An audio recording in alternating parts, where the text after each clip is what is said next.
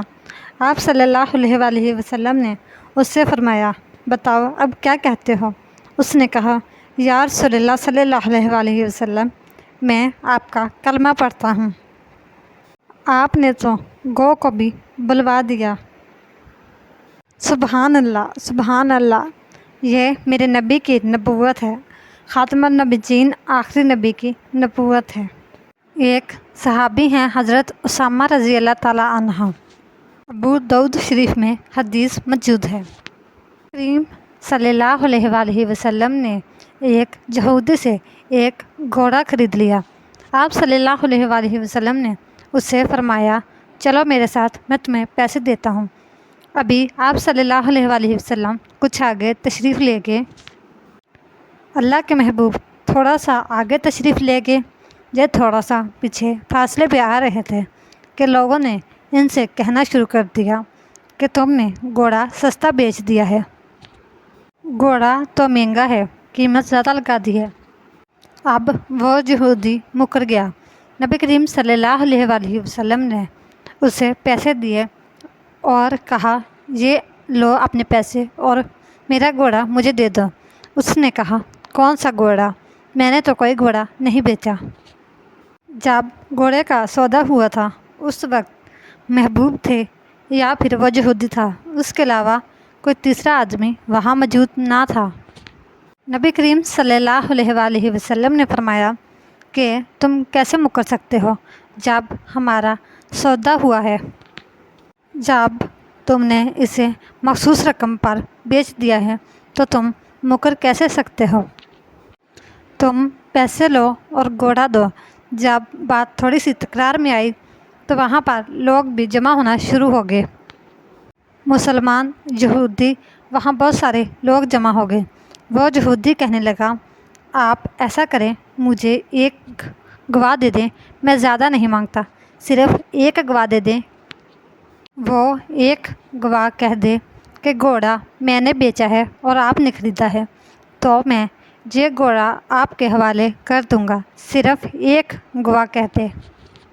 اب وہاں دوسرا کوئی موجود ہی نہیں تھا تو گواہ کس کو پیش کیا جائے؟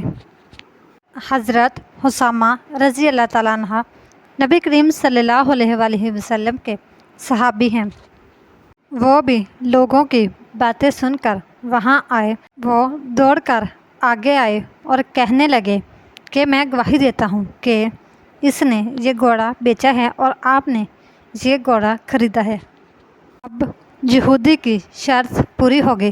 اس نے گھوڑے کی لگام رسول اللہ صلی اللہ علیہ وسلم کے ہاتھ میں تھمائی اور اسے پیسے لیے۔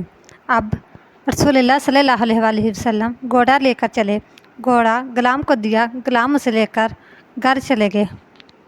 رستے میں نبی کریم صلی اللہ علیہ وسلم نے حضرت اسامہ رضی اللہ تعالیٰ عنہ سے کہا، اسامہ ایک بات تو بتاؤ، تم تو وہاں اس وقت موجود بھی نہیں تھے جب میں نے یہ گھوڑا خریدا تھا، اور تم نے بن دیکھے گواہی کیسے دے دی؟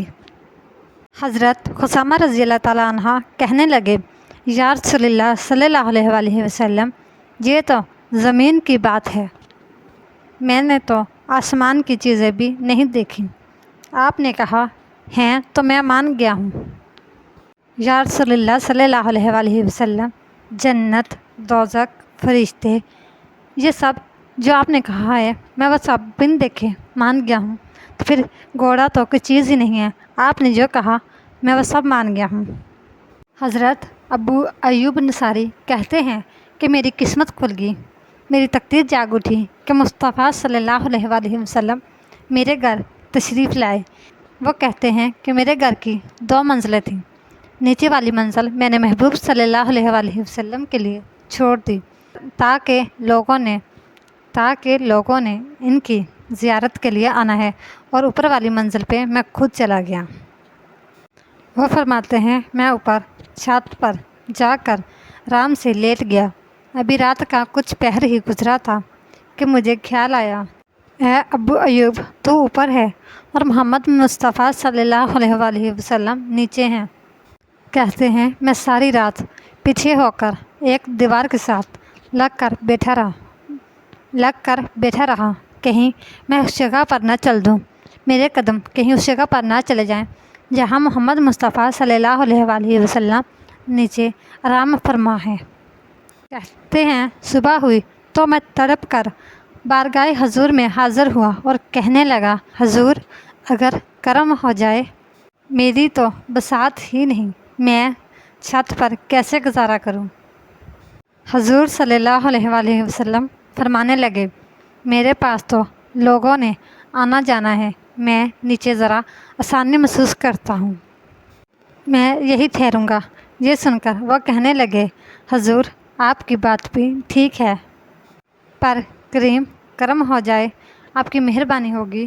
جب حضور صلی اللہ علیہ وآلہ وسلم نے نظر اٹھا کر ابو ایوب انصاری کا چہرہ دیکھا، حضرت ابو ایوب انصاری کی آنکھوں میں چمکتے ہوئے آنسو دیکھے تو میں سمجھ گیا ہوں تم نہ اوپر رہ پاؤ گے اور نہ سو پاؤ گے، تم بچے لے کر نیچے آ جاؤ، میں اوپر چلا جاتا ہوں۔ اس طرح کی مزید اسلامک اور معلوماتی ویڈیو دیکھنے کے لیے ہمارے چینل کو سبسکرائب کیجیے گا۔ Thanks for watching.